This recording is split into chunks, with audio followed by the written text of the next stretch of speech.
எடுத்துக்கொள்ளுங்க. 128ஆம் சங்கீதம் குடும்ப ஆசீர்வாதத்திற்காகவே தேவன் எழுதி கொடுத்திருக்கிற ஒரு சங்கீதம். ஒரு ஆசீர்வதிக்கப்பட்ட குடும்பம் எப்படி இருக்கும், உங்கள் குடும்பம் ஆசீர்வதிக்கப்படனா என்னென்ன காரியம், அதையெல்லாம் அந்த சங்கீதத்தில் ஆண்டவர் சொல்லி வைத்திருக்கிறார். 4வது வசனத்தை வாசிக்க கேட்போம். இதோ கர்த்தருக்கு பயப்படுகிற மனுஷன் இவ்விதமாய் ஆசீர்வதிக்கப்படுவான். கர்த்தருக்கு பயப்படுகிற மனுஷன் இவ்விதமாய் ஆசீர்வதிக்கப்படுவான். அது ஒரு குடும்பத்தின் ஆசீர்வாதம். ஆண்டவர் அதுதான் இன்னைக்கு தியானிக்க போகிறோம். எவ்விதமாய் ஆசீர்வதிக்கப்படுவான்? கர்த்தருக்கு பயந்து அவர் வழிகளில் நடக்கிறவன் எவனோ அவன் ஆசீர்வதிக்கப்பட்டவன், அவன் பாக்கியவான் என்று வேதத்தில் சொல்லப்படுகிறாரு. அவருடைய மனைவி எப்படி இருப்பாங்க, குழந்தைகள் எப்படி இருப்பாங்க, அவருடைய வருமானம் எப்படி இருக்கும், அவருடைய சந்ததி எப்படி இருக்கு, எல்லாம் இந்த அதிகாரத்தில் எழுதப்பட்டு இருக்கிறாரு.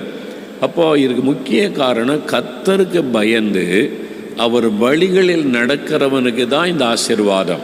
கர்த்தருக்கு பயந்து அவருடைய வழிகளில் கட்டளைகளின்படி நடக்கிறவர்களுக்கு இந்த ஆசீர்வாதத்தை ஆண்டவர் வாக்கு பண்ணி இருக்கிறார். அப்போ அதை நம்ம அறிந்து ஜெபிக்க வேண்டும். ஆண்டவர் கொடுக்கிற ஆசீர்வாதத்தில் ரொம்ப முக்கியமானது 122ஆம் சங்கீதம் 7வது வசனத்தை பாருங்க. உன் அலங்கத்துக்குள்ளே சமாதானமும் உன் அரண்மனைகளுக்குள்ளே சுகமும் இருப்பதாக. உன் அலங்கத்துக்குள்ளே சமாதானமும் உன் அரண்மனைக்குள்ளே சுகமும் இருப்பதாக. அதாவது ஆண்டவர் சொல்றார், உன் வீட்டுக்குள்ளே 2 ஆசீர்வாதம் இருக்கணும், சமாதானமும் இருக்கணும், சுகமும் இருக்கணும். இந்த 2ம் பாதிக்கப்பட்டாலே குடும்பத்தில் சந்தோஷம் போய்விடும். உன் குடும்பத்தில் சமாதானம் இருக்கணும், ஆரோக்கியம் இருக்கணும். இந்த 2ஐயுமே கர்த்தர் வாக்கு பண்ணி இருக்கிறார். மெயினான 2 முக்கியமான காரியங்கள். இந்த ஆசீர்வாதம் நம்முடைய வாழ்க்கையில் இருக்குன்னா என்ன செய்யணும், ஆண்டவர் எப்படிப்பட்ட ஆசீர்வாதத்தை வாக்கு பண்ணி இருக்கிறார், ஆண்டவர் என்ன விரும்புகிறார் பார்த்தீங்கன்னா, முதலாவது 128ஆம் சங்கீதத்தில் 2வது வசனம் வாசிங்க. உன் கைகளின் பிரயாசத்தை நீ சாப்பிடுவாய், உனக்கு பாக்கியமும் நன்மையும் உண்டாயிருக்கும். உன் கையின் பிரயாசத்தை நீ சாப்பிடுவாய், உனக்கு பாக்கியமும் நன்மையும் உண்டாயிருக்கும். உங்கள் குடும்பத்தை பற்றி ஆண்டவர் சொல்றார், என் பிள்ளைகளே, உன்னுடைய கையின் பிரயாசத்தை நீ சாப்பிடுவாய். நீ உழைக்கிறல்ல, கையின் பிரயாசம். நீ நிலத்தில் உழைக்கிற விவசாயிகள் நிலத்தில் உழைக்கிறாங்க, அலுவலகத்தில் வேலை பார்க்குறவங்க ஆஃபீஸில் போய் உழைக்கிறாங்க, கம்ப்யூட்டரில் வேலை செய்கிறாங்க, டைப்ரைட்டிங் வேலை செய்கிறாங்க, எழுதுகிற வேலை செய்கிறாங்க. கை, இந்த கை நம்ம வேலைக்கு உதவி செய்கிறது. கையின் பிரயாசம், அந்த உழைப்பினுடைய பிரயாசம். நீங்கள் கையின் பிரயாசத்தை சாப்பிடுவீர்கள், பாக்கியமும் நன்மையும் உண்டாயிருக்கும் என்று ஆண்டவர் சொல்லுகிறார். அப்போ நீங்கள் உழைக்கிற உழைப்பினால் உண்டாகிற ஆசீர்வாதத்தை நீங்கள் சாப்பிட்டு மகிழ்ச்சியாக இருப்பீங்க என்று ஆண்டவர் சொல்லுகிறார். 128ஆம் சங்கீதம் 3வது வசனம், பிள்ளைகள் பந்தய சுற்றிலும் ஒலிவ மர கன்றுகளை போல் இருப்பார்கள். ஒரு கணவன் புருஷன் எப்படி இருக்கணும், மனைவி எப்படி இருக்கணும், பிள்ளைகள் எப்படி இருக்கணும், இப்படி வசனத்தின்படி இருந்தால் அந்த குடும்ப ஆசீர்வாதம், சமாதானம், குட்டி மோட்சமாக அந்த குடும்பம் இருக்கும். அந்த ஆசீர்வாதத்தை தான் கர்த்தர் கொடுக்க விரும்புகிறார். இதுவரைக்கும் உங்கள் வீட்டுக்குள்ளே இல்லை, இன்றையிலிருந்து அந்த ஆசீர்வாதம் வரப்போகிறது. உங்களுடைய குடும்பத்தையே கர்த்தர் ஆசீர்வதிக்க போகிறார். பிள்ளைகள் ஒலிவ மர கன்றுகளை போல் இருப்பார்கள். ஒலிவ மரம், இஸ்ரேல் தேசத்தில் நிறைய ஒலிவ மரத்தை பார்க்கலாம். அது செழிப்பையும் அபிஷேகத்தையும் குறிக்கும். ஒலிவ மரம் சீக்கிரத்தில் சாகாது, வருஷ கணக்காக இருக்கும். 2000 வருஷமாக ஒலிவ மரம் இருக்குது இஸ்ரேல் தேசத்தில். இயேசுவின் நாட்களில் இருந்த ஒலிவ மரம் கெத்செமனே தோட்டத்தில் இப்பவும் இருக்குது, இப்பவும் கனி கொடுக்குது, பலன் கொடுக்கிறாரு. ஏன்னா அந்த ஒலிவ மரம் முழுதுமே எண்ணெய் இருக்கும். அதனுடைய இலையில், காம்பில், தண்டில், அதனுடைய காயில், எல்லாத்துலேயுமே எண்ணெய் இருக்கும். அதனால அந்த ஒலிவ மரத்துக்கு ஒரு சிறப்பு, சீக்கிரம் அழுகி போகாது. அதனால தான் பாருங்கள், நோவா காலத்தில் தண்ணீருக்குள்ள 5 மாதங்கள் பூமியே மூடி இருந்த போது புறா போய் கவி கொண்டு வந்தது ஒலிவ இலை. அது அப்படியே பச்சை பசேர்னு இருக்குது, அது அழுகி போகலை. ஏன்னா அதுக்கு அவ்வளோ பெரிய சக்தி, செழிப்பாக இருக்கும் அந்த அபிஷேகம், அனாயிண்டிங். அப்போ உங்களுடைய பிள்ளைகள் மேலே கர்த்தருடைய அபிஷேகம் இருக்கணும், ஆசீர்வாதம் இருக்கணும். பிள்ளைகள் செழிப்பாக இருப்பாங்க, ஆசீர்வாதமாக இருப்பாங்க அப்படின்னு கர்த்தர் சொல்கிறார். உங்கள் பிள்ளைகள் படிப்பில் ஆசீர்வாதமாக இருப்பாங்க, கையிட்டு செய்கிறதில் ஆசீர்வாதமாக இருப்பாங்க. பிள்ளைகளை நீங்கள் ஆசீர்வதிக்கணும். நீங்கள் ஆபிரகாம், ஈசாக்கு, யாக்கோபின் தேவன் சொல்கிறார். 3 பேருடைய சரித்திரத்தை வாசிங்க. 3 பேருமே தங்களுடைய பிள்ளைகளை ஆசீர்வதிச்சாங்க. நிறைய தகப்பன்மார்கள் பிள்ளைகளை ஆசீர்வதிப்பதில்லை. நீங்கள் தான் உங்களுடைய குடும்பத்துக்கு ஆசாரியன். உங்கள் பிள்ளைகளை நீங்கள் ப்ளஸ் பண்ணணும், ஆசீர்வதிக்கணும். அதை விட்டுட்டு நான் போது பாருங்க மாடு கீழ்ப்படியவே கீழ்ப்படியார். தகப்பனார் அம்மாட்ட சொல்லுவார், இவன் என்னைக்கு உருப்படுவான், இவன் தான் பிசாசு மாதிரி அலையிறான்னு. சில தாய்மார் நான் போது பிசாசு அப்படின்றது. பிள்ளைகளை பார்த்த பிசாசு நாய்ன்னா அது நாயாக தான் வளரும், அது பிசாசாக தான் இருக்கும். அது என்ன சொல்லும், பிசாசுலேருந்து வந்தது தான் பிசாசுன்னு சொல்லும், நாயிலேருந்து வந்தது தான் நாயின்னு சொல்லும். இதெல்லாம் தேவையா உங்களுக்கு? அது மாதிரி திட்டவே கூடாது பிள்ளைகளை. ஒரு நாளும் ஒரு ஊழியக்காரர் பிரசங்கம் பண்ண சொன்னார், பிள்ளைகளை திட்டுறதுக்கே நாங்கள் சில காரியம் சொல்லித்தரேன்னார். என்னடா அது பிள்ளைகளை திட்டுறது கூட ஒரு காரியம் இருக்குதா பைபிளில் நிற்க பார்த்தேன். அவர் சொன்னார், ஒலிவு மர கன்றுகளே அப்படின்னு திட்டுன்றார். அப்படிதானே இருக்குது பிள்ளைகளை பற்றி, ஒலிவு மர கன்றுகள்னு. அப்போ பிள்ளை கர்த்தருடைய சுதந்திரமே அப்படின்னு திட்டுன்றார். ஏன்னா அப்படிதான் பிள்ளைகள் கர்த்தரால் வருகிற சுதந்திரம். ஆண்டவர் பிள்ளைகளை பற்றி என்ன சொல்கிறார் அப்படி சொல்லுங்க. பிள்ளைகளை நாயை பேயை கழுதை என்னை திட்டக்கூடாது, அந்த சாபம் பலிக்கும். ஒரு தாய் தகப்பனுடைய வாயிலிருந்து வந்த வார்த்தை உங்களுடைய பிள்ளைகளுக்கு பலிக்கும், பிள்ளைகளை பாதிக்கும், அறிந்து கொள்ளுங்க. அதனால் பிள்ளைகளை பிளஸ் பண்ணணும். கீழ்ப்படியாமல் இருந்தாலும் என் பிள்ளை ஒரு நாள் ரட்சிக்கப்பட்டு சாட்சியாக மாறுவான், கர்த்தர் எனக்கு வாக்கு கொடுத்திருக்கிறான்னு சொல்லுங்க. என் பிள்ளை சாட்சியாக தான் நிற்கும். என் பிள்ளைகளை கர்த்தர் உயர்த்துவார், என் பிள்ளைகளை ஆசீர்வதிப்பார், உன் சந்ததி ஆசீர்வதிப்பேன்னு கர்த்தர் சொல்லி இருக்கிறார். வாக்கு தத்தத்தை சொல்லுங்க.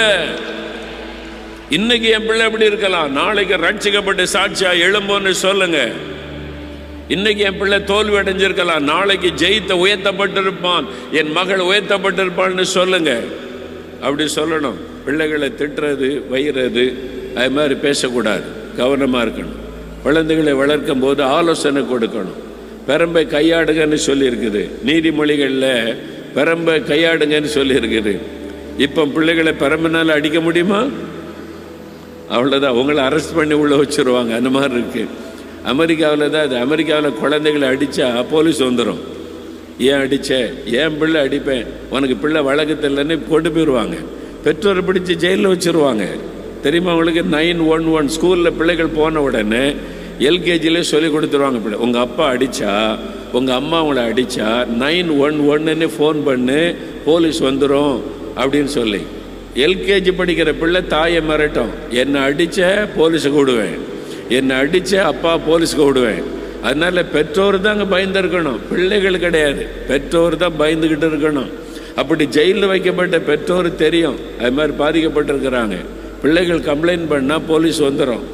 உடனே வந்து பெற்றோர் அரெஸ்ட் பண்ணி கொண்டு போயிடுவாங்க. உனக்கு பிள்ளை வழக்கு தெரியலன்னு பிள்ளைகளை கொண்டு போயிடுவாங்க. அந்த மாதிரிலாம் அங்கே பாருங்கள், வசனத்தின்படி வாழ விட மாட்டேங்கிறாங்க. ஆனால் நம்ம நாட்டில் அப்படி இல்லை. பிள்ளைகளை அடித்தாலும் போலீஸ் வந்தாலும் கீழ்ப்படி, அப்பா சொல்கிறாரு அம்மா சொல்கிறதில்ல கீழ்ப்படின்னு தான் சொல்லுவாங்க. அந்த ஊரில் போலீஸ் வந்தால் பிள்ளை பெற்றோர் அரெஸ்ட் பண்ணி கொண்டு போயிடுவாங்க. ஆனால் ஆண்டவர் சொல்கிறாரு பிள்ளைகளை சிக்ஷித்து வளர்க்கணும். அதுக்காக கம்பு வச்சு அடிக்கணும்னு சொல்லலை. இப்போ கம்பெல்லாம் வச்சு அடிக்க முடியாது, ஸ்கூல்லே அடிக்க முடியல. அடித்தா டீச்சர் அவ்வளோதான், அரெஸ்ட் பண்ணி உள்ளே வச்சுருவாங்க. கிராமமே வந்து நிற்கிது. ஒரு காலத்தில் நாங்கள் படித்த காலத்தில் இந்த ஸ்கூலில், அந்த எங்கள் காலத்தில் அப்பா அம்மா வந்தால் கண்ணை ஒன்றை தவிர எல்லாத்தையும் உரிச்சிருங்கன்னுவாங்க டீச்சர்கிட்ட. கேட்டிருக்கீங்களா? அடிங்க, என்ன அடித்தாலும் பெற்றோர் வந்து கேட்க மாட்டாங்க. எவ்வளோ அடித்தாலும் கையெல்லாம் வீங்கினான்னு பெற்றோர் கேட்க மாட்டாங்க. அடித்து தான் படிக்கணும் அப்படின்னு பெற்றோர் என் பிள்ளைக்கு அடித்து சொல்லி கொடுங்கப்பாங்க. இப்போ அடித்தா உடனே இந்த டீச்சர் அரெஸ்ட் பண்ணு அப்படின்னு கலாட்டா பண்ணி கேஸ் போடுறாங்க. எப்படி பெற்றோர் பாருங்கள், பிள்ளைகள் எப்படி நல்லா வளரும். ஆண்டவர் சொல்லியிருக்கிறார் சிக்ஷிக்கணும் அப்படின்னு சொல்லியிருக்கிறார். அதுக்காக எப்போவுமே அடிச்சுக்கிட்டே இருக்கணும் அவசியம் இல்லை, போதிச்சா போதும். இப்போ உள்ள பிள்ளைகள் வந்து அண்டர்ஸ்டாண்ட் பண்ணுவாங்க. முன்னால் இருக்க மாதிரி பிள்ளைகள் கிடையாது. இப்போ பிள்ளைகள் வந்து போதிக்கிறாரு, நல்லா அவங்கள புகாரை வச்சு எதுக்கு, இது என்ன காரியம், இது ஏன் செய்யக்கூடாது. இப்போ பிள்ளைகள் கேள்வி மேலே கேள்வி கேட்கும். ஏன் நான் செல்ஃபோன் பார்க்கக்கூடாது கேட்கும், அதில் பார்க்கக்கூடாது, ஏன் பார்க்கக்கூடாது. நம்ம காலத்தில் பார்க்கக்கூடாதுன்னா சரி அப்பான்னு போயிருக்கோம். இப்போ பிள்ளைகளை ஏன் பார்க்கக்கூடாதுன்னு கேள்வி கேட்கும். நீங்கள் சரியாக பதில் சொல்ல தெரியணும். அப்போ விசேஷத்தை ஞானம் உங்களுக்கு இருந்தால் தான் இந்த காலத்து பிள்ளைகளை வளர்க்க முடியும். அதுக்கு ஆண்டவர்கிட்ட ஜெபிக்கணும். ஏன் பார்க்கக்கூடாது? நம்ம ஆண்டவருடைய பிள்ளைங்க, கர்த்தருடைய பிள்ளைகள் எதை பார்க்கணும், எதை பார்க்கக்கூடாது, எதை பயன்படுத்தணும், எதை பயன்படுத்தக்கூடாது. நம்ம உலக மக்கள் கிடையாது, நம்ம வித்தியாசமானவங்க. வசனத்திலேருந்து காமிக்கணும், சொல்லி கொடுக்கணும். அப்போ பிள்ளைகள் புரிந்து கொள்ளும். அதை விட்டுட்டு நீங்கள் கை நீட்டினீங்கன்னா இதை கேட்டுக்கிற கூட அடிக்கிறீங்களே அப்படின்னு சொல்லும். பிள்ளைகளுடைய உள்ளத்தில் காயத்தை ஏற்படுத்திடக்கூடாது. அதில் நீங்கள் கவனம் செலுத்தணும். அதனால் பிள்ளைகள் கர்த்தர் கொடுக்கிற ஒரு பிளஸ்ஸிங், அந்த பிள்ளைகள் மேலே கவனம் செலுத்தணும். பிள்ளைகளை புரிந்து கொள்ளணும். எல்லா பிள்ளைகளும் ஒரே மாதிரி இருக்காது. அந்த வீட்டு பிள்ளை மாதிரி இல்லை, இந்த வீட்டு பிள்ளை மாதிரி நீ இல்லை, அப்படி பேசவே கூடாது. யாரு கூட கம்பேரிசனாக பேசக்கூடாது. உங்களுக்கு கொடுத்த பிள்ளை யூனிக்காக இருக்கும், அது வித்தியாசமான குழந்தை. கர்த்தர் உங்களுக்குன்னு தந்திருக்கிறது ஸ்பெஷல் அப்படின்னு விசுவாசிக்கணும். அந்த மாதிரி இல்லை, இந்த மாதிரி இல்லை, அவனை மாதிரி நீ படிக்கலை, அப்படிலாம் பேசக்கூடாது. முடிஞ்சப்படி ஆண்டவர் ஒன்று ஆசீர்வதிப்பார் அப்படின்னு சொல்லணும். இப்போ +2 படி பாஸ் பண்ணலாம், வாழ்க்கையே போச்சு. +2 அப்புறம் எல்லாமே இப்போ டாக்டர் ஆகிற மாதிரி தான் எல்லாருமே. இப்போ நீட்டு தேர்வில் பாஸ் பண்ணலாம், வாழவே முடியாதா? +2 பாஸ் பண்ணலைன்னா செத்தாக போயிடுவாங்க, வாழவே முடியாதா? வாழ்க்கையே +2 தான் இருக்குது. யார் சொன்னது? எங்கே சொல்லியிருக்கு பைபிளில்? உலக மக்களை போல் நம்ம நடக்கூடாது. பிள்ளைகளை உற்சாகப்படுத்தணுமே தவிர, நீ நல்லா படி, கர்த்தர் உனக்குன்னு ஒரு காரியம் வச்சிருக்காரு, அது செய்யலாம் அப்படின்னு சொல்லணும் தவிர, நீ பாஸ் பண்ணாட்டா அவ்வளோதான், வாழ்க்கையை முடிஞ்சு போச்சு. படிக்காத ஆளை கூட உயர்த்த கர்த்தரால முடியும். அல்லேலூயா சொல்லுங்க. தோல்வி அடைந்த ஆளையே பெரிய செல்வந்தனாய் மாற்ற கர்த்தரால முடியும். கர்த்தரை நம்ப வைங்க, +2 நம்ப வைக்காதங்க. நீட்டு தேர்வு மேல நம்பிக்கை வச்சிடாதங்க. கர்த்தர் மேல நம்பிக்கை வைக்க பழக்கத்தை பிள்ளைகளுக்கு உண்டாக்குங்க. பயப்படுத்தி பிள்ளைகளை நீங்க கெடுத்த வேதனைக்குள்ளாக்கிறாதங்க. ஒரே டென்ஷன். +2 வந்துட்டாலே அவ்வளவுதான், கவர்மெண்ட் எக்ஸாம். அதுக்காக பிள்ளைகளை தூங்க விடுவதில்லை, சாப்பிட விடுவதில்லை, ரெஸ்ட் எடுக்க விடுறதில்லை. ராத்திரி பகலா படின்னு சொல்லி படிப்பு ஒன்று தான் வாழ்க்கையா? படிக்கணும் அவசியம். பிள்ளைகள் ஜெயிக்கும், படிப்பாங்க. அது ஒன்று தான் வாழ்க்கை கிடையாது. அதை அறிந்து கொள்ளணும். கர்த்தர் அதை விட பெரிய காரியத்தை கூட செய்ய முடியும். அதை நீங்கள் விசுவாசிக்க பழகணும். பிள்ளைகளை உற்சாகப்படுத்தணுமே தவிர பயப்படுத்தி அடிமைப்படுத்தி விடக்கூடாது. எக்ஸாமை நினச்சி பயப்படுத்தி பிள்ளைகளை வேதனைப்படுத்தக்கூடாது.